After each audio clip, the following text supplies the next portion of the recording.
కాకినాడ నగరపాలక సంస్థలో అవినీతి అక్రమాలకు నిలయంగా టౌన్ ప్లానింగ్ విభాగాన్ని మార్చేశారు. పుట్టగొడుగుల్లా అనుమతులు లేకుండా బహుళ అంతస్తుల భవనాలు నిర్మిస్తున్నారు. అయితే కాకినాడ సంత చెరువు వద్దనున్న కనకదుర్గమ్మ ఆలయం వద్ద కూల్చివేతలకు శ్రీకారం చుట్టారు.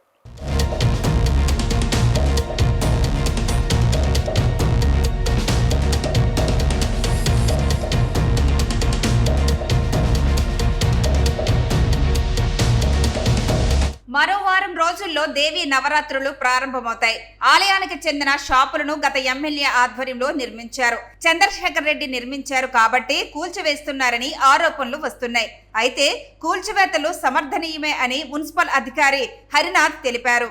ఏదైతే నగర వ్యాప్తంగా అనుమతులు లేకుండా బహుళ అంతస్తులు భవనాలు ఉన్నాయో వాటిని కూడా కూల్చివేయాలని కొందరు ప్రజలు కోరుతున్నారు.